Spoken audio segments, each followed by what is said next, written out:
जय माता दी गाइस, कैसी है हमारी यूट्यूब फैमिली। आप लोग बिल्कुल ठीक होंगे, खुश होंगे, अपनी ज़िंदगी में मस्त होंगे। माता रानी सबको खुश रखें।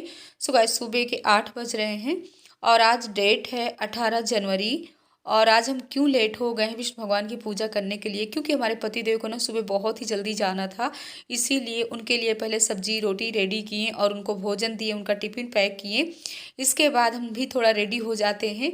और ठंडियों में ना थोड़ा सा जब तक अपनी स्किन में कुछ ना कुछ लगाओ ना, तब तक ना ऐसे लगता है, पता नहीं क्यों चिड़चिड़ा सा ऐसे लग रहा है। तो यहाँ पर नींबू और ग्लिसरीन हम मैश करके दोनों को रखे हुए उसी को लगा लेते हैं। और कपड़े भी हमने पहन लिया। ठंडियों में एक बार कपड़ा पहन लो तो सही रहता, पूरे दिन के लिए छुट्टी हो जाती। गाइस, सुबह के हमारे अपने काम जल्दी जल्दी वाले हो गए और यहाँ पर हम तैयार भी हो गए। चलते हैं, करते हैं विष्णु भगवान की पूजा, क्योंकि आज है दिन गुरुवार। आप लोगों को भी पूजा करवाते हैं, हम भी करते हैं। और आज ना बाहर बहुत ही ठंडी है, एकदम से ना गलावट वाली ठंडी हो रही है इस समय। पूरा 2 दिन से ना यहाँ पर ठंडी बढ़ गई है। चलते करते विष्णु भगवान की। आप लोग कमेंट करने लगे कि दीदी थोड़ी बड़ी बिंदी लगाया करिए, तब से ना हम बड़ी बिंदी लगाना शुरू कर दिए हैं। लेकिन हमको भी अच्छा लगता है बड़ी बिंदी लगाना। छोटी बिंदी लगा लो ना तो बिल्कुल पता ही नहीं चलता, थोड़ी सी ना बड़ी लगाओ तो अच्छा रहता है। अभी हमने टीका नहीं लगाया, पहले करते हैं पूजा, इसके बाद हम जब पूजा करने बैठेंगे ना तभी टीका लगा। विष्णु भगवान की पूजा की पूरी हमने तैयारी कर लिया है। मेन तो विष्णु भगवान की पूजा में है चने की दाल है, मुनक्का है, गुड़ है। तो कटोरी में धुल करके कलश के ऊपर हमने रख लिया है। इसके बाद हम जलाते हैं यहाँ पर जोत। और हमारी बहनें, अगर आप लोग विष्णु भगवान की यानी व्रत करते हो तो आप लोगों को पता ही होगा कि विष्णु भगवान की पूजा कैसे की जाती है। अगर ना भी पता हो तो आप लोग ना कमेंट बॉक्स में ज़रूर पूछिएगा और हम आपको बताएंगे कि विष्णु भगवान की पूजा कैसे की जाती है। और एक हमारे पास केला भी था तो केला भी हमने रख दिया है, क्योंकि मेन है विष्णु भगवान की पूजा में केला। केला तो बहुत ही ज़रूरी है, और कोई भी फल आप रख सकते हो लेकिन केला थोड़ी मेन है। इसके बाद हम कर लेते हैं आरती। आरती के बाद करते हैं कथा। और शुरू में भी एक बार हम केले के वृक्ष की पूजा कर लेते हैं, लेकिन कथा कहने के बाद फिर से दोबारा जाएंगे केले के वृक्ष के बाद। तो कथा हमने कर लिया और पूजा पाठ तो यहाँ का हो गया था, भोले बाबा की भी पूजा कर लिए थे। और इस समय ना लखनऊ में तो देख रहे हैं बिल्कुल धूप नहीं निकल रही है और कोहरा कितना छाया हुआ है। 8:30 का टाइम है लेकिन अभी भी धूप के मतलब निकलने के कोई आकार नहीं दिख रहे हैं। तो यहाँ पर आरती हम कर लेते हैं और इसके बाद जा रहे हैं गरमाते हैं अपने लिए पानी। और बच्चों की भी तैयारी कर रहे हैं यानी टिफ़िन की, क्योंकि बच्चों का है स्कूल। इस समय ना 9:30 बजे जाते हैं तो कोई सुबह से इतनी हड़बड़ी नहीं रहती है। तो 2 कटोरी में हमने फेंट लिया है बेसन, और आलू भी हमारा बॉयल हो गया था, आलू भी हमने छील करके मैश कर लिया है। और हम इसका क्या बनाने वाले हैं, तो बच्चों के लिए बनाने वाले हैं आज आलू वंडे। और एक तरफ ना इस वाले बेसन में हमने डाल लिया हरी धनिया, और इसको ना सिंपल ही रखे हैं, क्योंकि हरी धनिया अगर डाल देंगे ना तो मनु खाने वाले नहीं हैं। और कृष्णा गोविंद की पत्ती डाल दो तो वो दोनों खा लेते हैं। तो जल्दी हम बना देते हैं इन लोगों के लिए आलू बंडा। और डेली ना कुछ सोचना पड़ता है।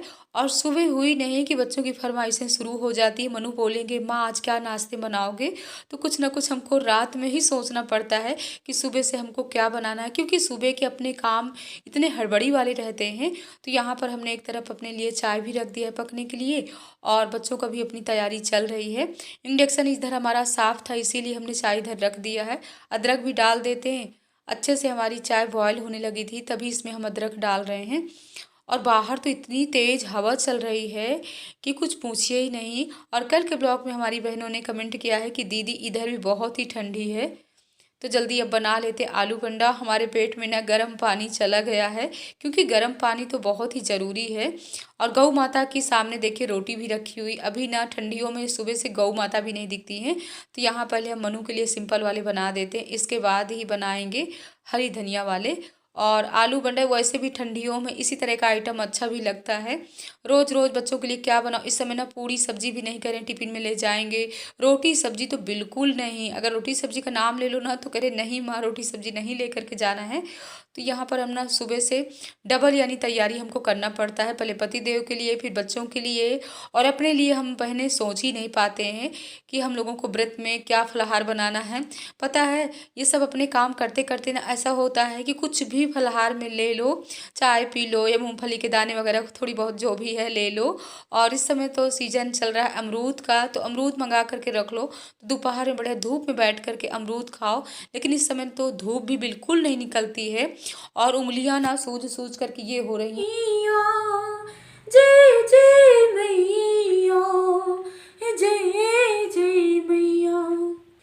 गाइज आप लोग भी आ जाइए। यहाँ पर है मूंगफली के दाने और ये हमारी चाय। तो आप लोग भी आइए, मूंगफली के दाने खाते हैं और चाय पीने का आनंद लेते हैं। और बाहर बहुत ही तेज वाली ठंडी है, तो ठंडियों में वैसे भी ना 2-3 बार अगर चाय मिल जाए तो क्या पूछना है। तो आज का हमारा सुबह का ये है फलाहार और दोपहर का ना 1 बजे का रहेगा मट्ठा। तो हमने मलाई को बाहर निकाल करके रख दिया है फ्रिज से, और ये चाय नाश्ता करने के बाद ना इसके बाद ही मलाई को मथेंगे और फिर पी लेंगे फलाहार में मट्ठा। तो चलिए जल्दी पीते हैं चाय, क्योंकि हमारी चाय ठंडी हो जाएगी। ठंडियों में ना अगर चाय छान करके रख दो ना तो तुरंत 5 मिनट के अंदर ना ठंडी हो जाती है। मूंगफली के दाने ना हम भूने नहीं हैं, हमको ना मूंगफली के दाने ना कच्चे ही टेस्टी लगते हैं, क्योंकि जब इसको खाओ ना तो ऐसा लगता है जैसे हम बादाम खा रहे हैं। और वैसे भी पहले ना हमारे मायके में हमारे नाना जी बोला करते, क्योंकि हम लोगों के है ना मायके में खेत में ही मूंगफली होती थी, तो वहाँ से ना कच्ची वाली मूंगफली आती थी, तो हम लोग ना छील छील करके मूंगफली खाते थे। हमारे नाना जी बोलते थे बिटिया इसको गुड़ के साथ खाओ। मूंगफली के दाने ऐसे कच्चे खाने से ना कहते हैं कि जैसे जैसे हम लोग बादाम खाते हैं वही वाली ताकत रहती है, यानी मूंगफली के दाने में। आप लोग भी ऐसे खाइएगा जैसे हम खाते हैं। अगर आप लोग भी गुरुवार का व्रत करते हो तो ऐसे ही फलाहार आप लोग भी किया करिए।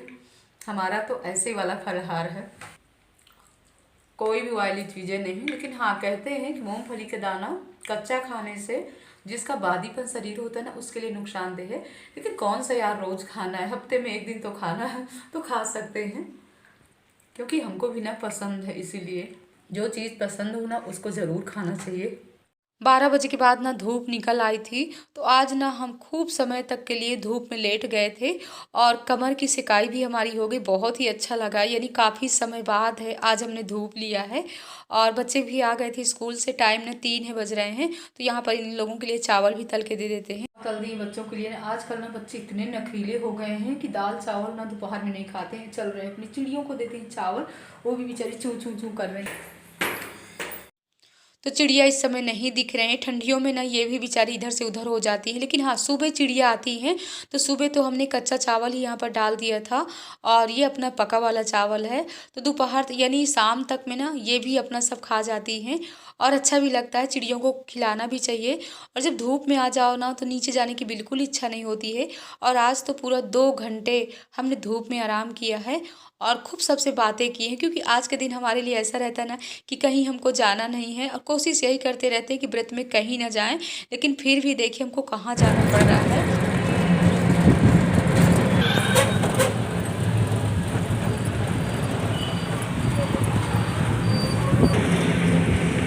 राइट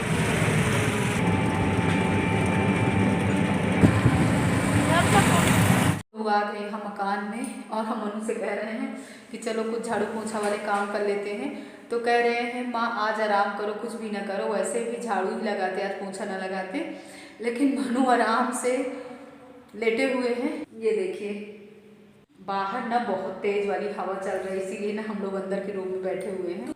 हाँ, थोड़ी थोड़ी धूप है, कहाँ ज़्यादा धूप है, लेकिन चल रहे हैं, झाड़ू तो लगा ही लेते हैं, क्योंकि इतनी धूल आती है ना। अभी कल ही हम यहाँ झाड़ू लगा करके गए थे, लेकिन फिर से चारों तरफ धूल ही धूल हमको नजर आ रही है। हमको यहाँ क्यों आना पड़ गया, जो भैया जी यहाँ पर मकान में आ गए हैं ना, उनको पता नहीं था कि सप्लाई वाला पानी कितने बजे यहाँ आता है, इसीलिए उन्होंने टुल्लू ही नहीं ऑन किया था, तो टंकी में पानी नहीं गया था। और यहाँ हॉल की चाबी हम लोगों के पास थी और अंदर हॉल में ही समरसेबुल का कनेक्शन दिया गया है। वैसे भी ठंडियों में समरसेबुल की ज़रूरत नहीं पड़ती है, हम लोग ना गर्मी के लिए लगा रखें कि जैसे तीसरी मंजिल में पानी नहीं जाता है। हम दोनों लोग ना घूमते फिरते जा रहे हैं, पैदल ही जा रहे हैं, किनारे के रास्ते से जा रहे हैं, उधर से नहीं जा रहे हैं जहाँ से ई रिक्शा मिलते हैं। क्यों मनु, अच्छा लग रहा है ना? ठंडी का मज़ा लेते हुए जा रहे हैं, अमरूद का भी मज़ा ले रहे हैं। वहीं मकान के बगल से ना अमरूद का पेड़ है, तो वहाँ से हमने 2 अमरूद तोड़ लिया था। बहुत ही टेस्टी थे ना अमरूद, मीठे भी थे। खा भी लिए। दोपहर में हमने रख दिया था मलाई। हमने सोचा था दोपहर में इसको मत लेंगे, लेकिन दिमाग से ही हट गया कि आज हमको मलाई मतना है, क्योंकि आप लोगों से बताया ना दोपहर में आज हमने इतने जगह फ़ोन किया। हमने कहा ज़्यादा कुछ काम नहीं है तो बड़ी वाली दीदी के पास, भाभी लोगों के पास धूप में बैठे बैठे हमने यही किया। मलाई भी नहीं मत पाए थे तो चलिए जल्दी मलाई मत लेते हैं और रख देते हैं पकने के लिए। इसके बाद हम आए हुए मार्केट, तो यहाँ से ले लेते हैं अपनी ग्रीन ग्रीन वाली सब्जी, अपने मनपसंद सब्जी। सो गाइस इस ब्लॉग को एंड भी करेंगे। ब्लॉग पसंद आए लाइक करिए, सब्सक्राइब करिए, शेयर करिए, ऐसे ही प्यार देते रहिए। जय माता दी गाइस।